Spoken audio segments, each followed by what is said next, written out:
Welcome to the Inner West Library Speaker Series. Before we begin, I would like to acknowledge the Gadigal and Wangal people of the Eora Nation and pay my respects to the elders past, present and emerging. Today's conversation will be with Jeff Apter. Jeff is the author of more than 20 music biographies, many of them bestsellers. His subjects include Johnny O'Keefe, Keith Urban, Johnny Farnham, the Bee Gees and AC/DC. Jeff worked with Rolling Stone for many years and has written about music legends Aretha Franklin, Bob Dylan, and Patti Smith. In 2015, he worked on the Helpman Award nominated live show A State of Grace, the music of Jeff and Tim Buckley. Today we speak about his new book, Friday on My Mind, The Life of George Young. This podcast is relevant to the Music Library, which will open at Asheville Library in November this year.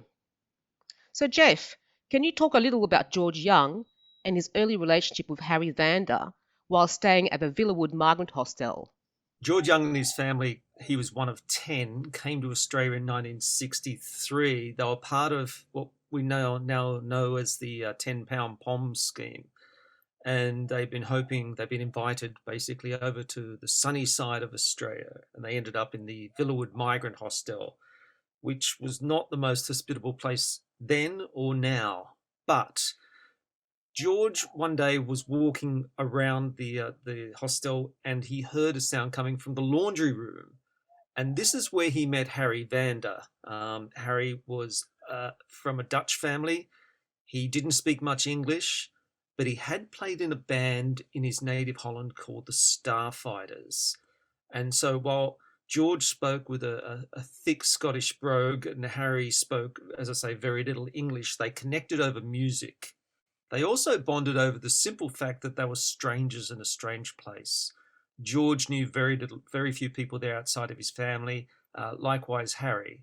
And so there were these two bonds that they had, which in fact united them for the rest of George's life.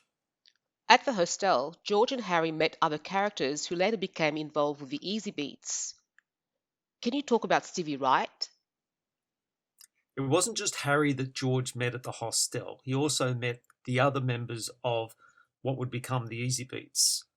Among them was Stevie Wright. Stevie Wright had spent some time at the hostel, but had settled with his family in a nearby suburb. But like a lot of local kids, he'd spent a bit of time at the hostel because there was a lot of young people there. There were dances held there. There was sporting events. It was a bit of a scene, both in good ways and bad. Sometimes the locals, after Friday night down the pub, would sometimes burst into the hostel and bash up any new Australians, as we used to call them, that got in the way. Stevie was a live wire, as it proved to be one of the greatest frontmen Australian music has ever produced. But he also had a tendency to borrow people's, no, let's just say steal people's girlfriends, and would often be on the receiving end of a bit of rough justice from the local male population. But George sensed in him something, particularly when he saw him sing, because Stevie had some singing performance. He knew he was someone that would be great for the band. And at the same time, they also met Dick Diamond, who was another Dutchman whose family lived nearby. And they sent out a message via some contacts. They met Snowy Fleet. Snowy was a drummer living with his wife and child. He was a little bit older than the others. He was living in the East Hills Migrant Hostel. So together, this was the nucleus of the Easy Beats. So, what was the music industry like before the Easy Beats, and how did the band change Australian pop music? Before then, the Australian music scene was really just a pale imitation of everything from overseas. There wasn't a lot of original local artists. Instead, what we had were people like Johnny O'Keefe, Billy Thorpe, Cole Joy, covering hits of the day and having local success with those records. But as far as someone writing and recording their own songs, that was virtually non-existent. The Beatles tour of Australia was influential in the creation of the Easy Beats and their career. Why was that? What happened was the Beatles toured Australia in 1964, and George and his brothers Malcolm and Angus, of course, who went on to form AC/DC, as well as people like the Gibb brothers from the Bee Gees, John Farnham, John English, a whole variety of future music stars saw the Beatles, and it changed their lives. The most important thing about the Beatles, beyond the fact that they drew thousands of screaming teenage girls to their shows, was the fact that they wrote and had success with their own songs. This was a real groundbreaking thing. Even internationally, it hadn't really been the norm before. The big music markets of America and England were dominated by places like Tin Pan Alley and the Brill Building, which was where songwriters created songs for artists. But the Beatles changed all that. And George in particular saw that and got his head around that and realized if his band was going to go anywhere, they needed to come up with their own music. At the same time, Ted Albert was the latest head of a long-serving a Sydney family. They involved in the music industry. They sold sheet music. They sold instruments. A very, very successful, very wealthy Sydney family, the Alberts. He was wanting to branch the family business out into signing and recording original artists. And when he met the Easy Beats and heard some of those original songs, he knew that he'd found the band that he wanted. So it was something of a perfect storm. Friday on My Mind was a song that made the Easy Beats a sensation overnight, but it also confirmed a partnership between Young and Vanda. Why do you think that was? After all their success in Australia, particularly around 1965, the Easy Beats went to the UK in 1966. It was a rite of passage for not just musicians then, but Australian writers, thinkers, actors, you name it, film directors. They were all gravitating to London in particular, because London in 1966, you couldn't imagine a better place to be. The Beatles, the Rolling Stones, the Who, the Small Faces, the Kinks, all these bands were really starting to blossom. And as well, you had Carnaby Street. You had great things happening on the West End with people like Joe Orton. It was just this amazing time in London's history. It was swinging London. The Easy Beats went there. They released a couple of songs that they'd had success with in Australia, and it failed. They failed. This is when they came up with Friday on My Mind, a working class anthem, basically drawing on a lot of the experiences all of them had had being the children of working class families. Friday being that one night of the week when you can put all the hassles of the week behind you and just let your hair down. At the time, originally, George had been writing with Stevie Wright, but he was now writing with Harry Vanda. There was a couple of factors behind that. The Easy Beats tour of the UK proved challenging. What were the major factors that finally led them back to Australia?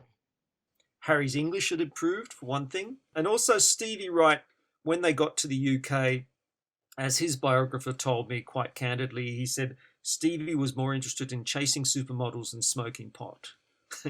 He felt that he'd achieved what he could and just didn't have the same ambition as a musician that George and Harry Vanda shared.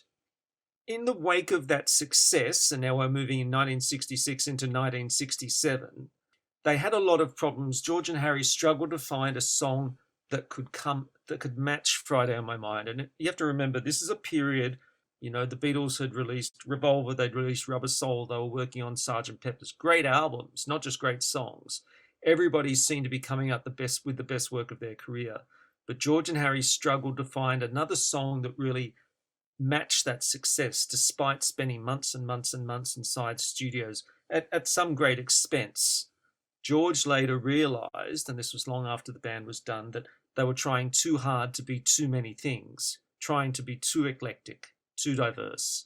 Ultimately, he said we should have gone back to being what we were in the start, which was a good little rock and roll band.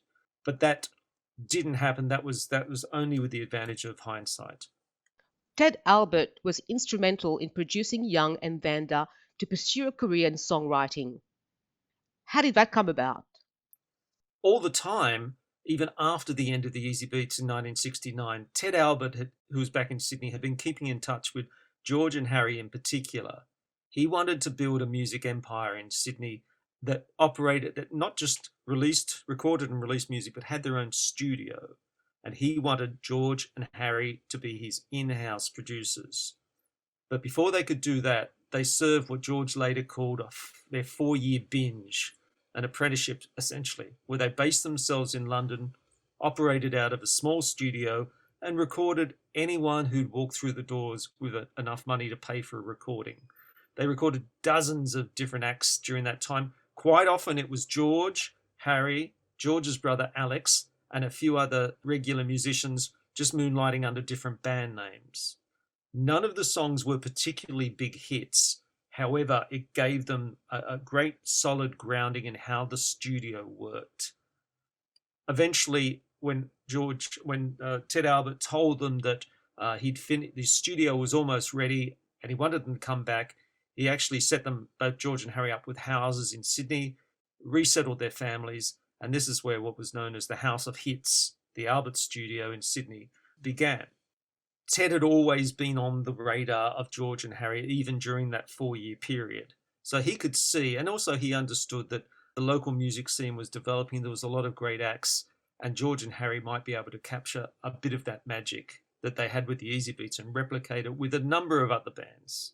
Those bands that they worked with in those early period of Alberts, this is 1974 leading into 1975, included AC/DC, John Paul Young, William Shakespeare, Ted Mowry, Rose Tattoo, The Angels.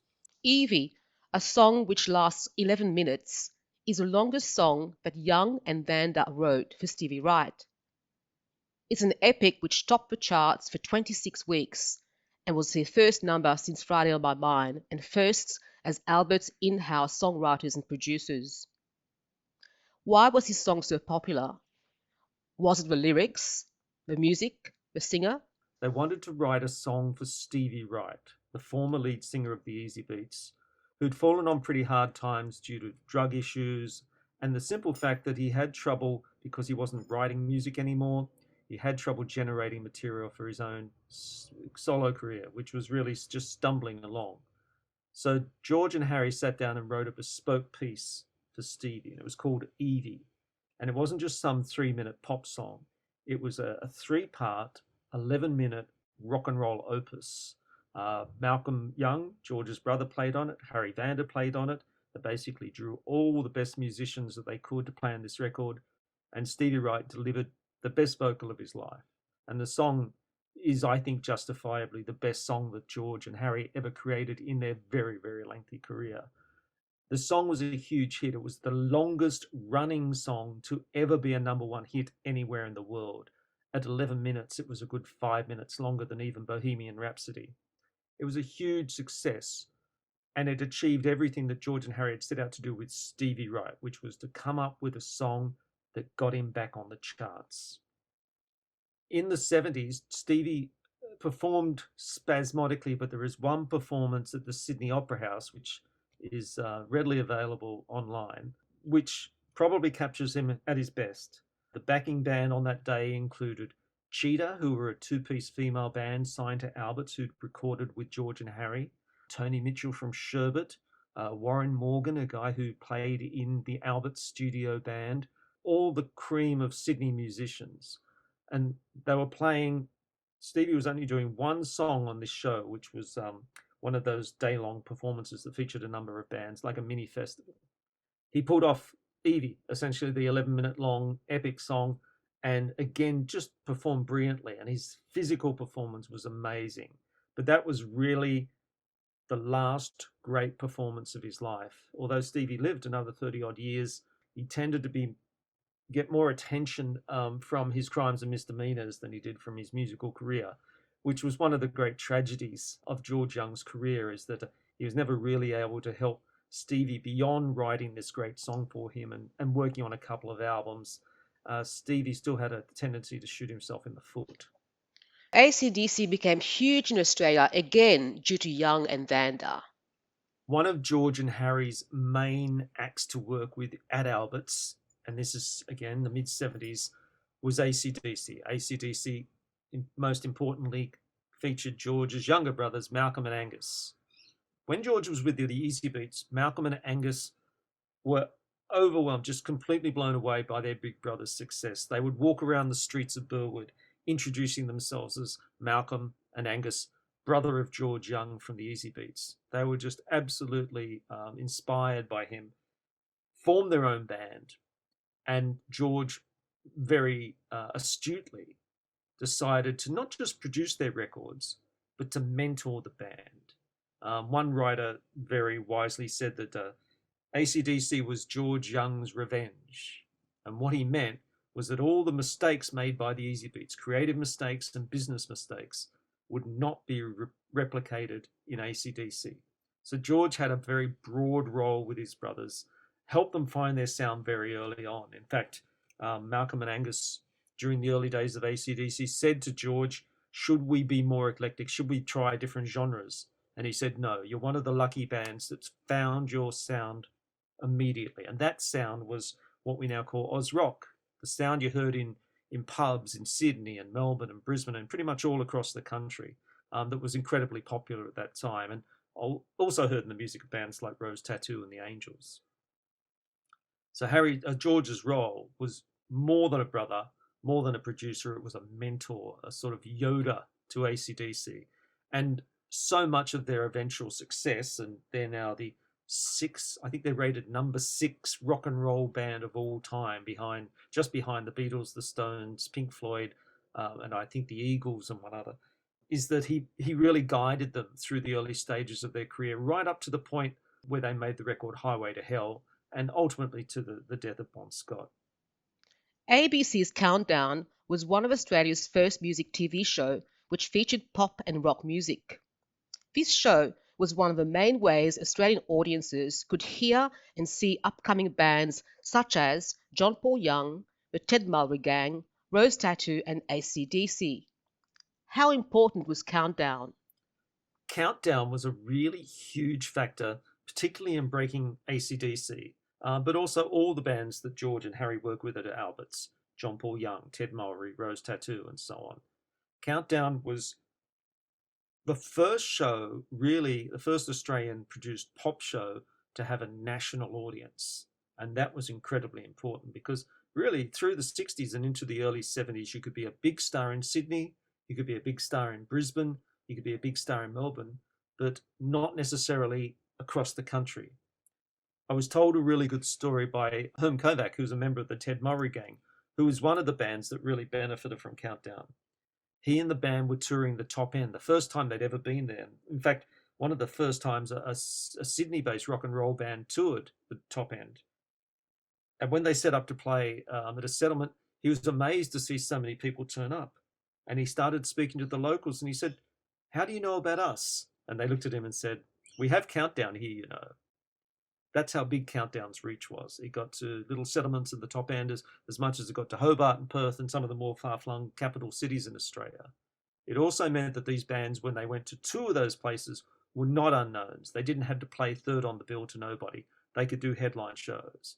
It was absolutely paramount in unifying Australian music and really promoting Australian music across the country, and also led to the success internationally of such bands as AC/DC. Love is in the Air by John Paul Young gained international recognition and was the biggest single that Young and Vanda co-wrote. What made this song so popular? While working with John Paul Young, George and Harry became interested in working in a number of different formats. John was essentially a pop singer. He'd had success with songs like Pasadena and I Hate the Music and Yesterday's Hero. But George and Harry were very interested in working with the technology in the studio, working with things called tape loops. George didn't like drummers, apparently. He wasn't fond of drummers, and he'd much rather get something on tape that you can then repeat in a tape loop, and it give you the perfect percussion sound that he was after with songs. And that eventually led to the recording of Lovers in the Air. The song had not just an interesting genesis because it came out of this experimental efforts that George and Harry were undertaking inside Albert's studio, but it also had a couple of different lives. It was a hit in the late 70s when it was first released, and an international hit. But then in the early 90s, when it was featured prominently on the film Strictly Ballroom, which was produced by the Alberts company. Unfortunately, Ted Albert died before the film was released. But it became a huge hit all over again, and has since become an absolute signature song, not just for John Paul Young, but for Australian music of that era. It's remarkable how broad a reach that song has, and how it's been a hit, I think now counting 3 times in separate decades. It's got remarkable staying power. Working in the library, I need to ask you one last question. What are you reading, watching, or listening in this extraordinary time? Firstly, I have to say, as a writer, my life hasn't changed substantially with COVID because I always work in isolation anyway. The only key difference is during that peak period in New South Wales around March and April, my kids were at home with me. But as far as reading, I've just finished reading The Kennedy's Curse by James Patterson, which is, I think, a really fascinating and tragic read. Utopia Avenue by David Mitchell, which I think, along with Daisy Jones and the Six, which is another book I'd recommend, has comes close to capturing the real essence, even though it's fiction, the real essence of what can happen inside a rock and roll band. Watching, I've been enjoying a streaming show called Loudermilk, which is about a former 90s rock critic based in Seattle who's now moving into his 40s and is a drug and alcohol counselor. It has a touch of high fidelity about it, and I really enjoyed those Nick Hornby books, so it really reminded me of that. Listening to, I struggle to listen to a lot of new music because every time I ask my kids who are 13 and 15 about what they're listening to, they play me an even more obscure hip hop track, which I just can't connect to at all. I like Tame Impala of contemporary acts. I think they're a great band. But I still find myself being drawn back to bands that I sort of my go-to records are people like Radiohead and Wilco, and even U2 recently I've been listening to a lot.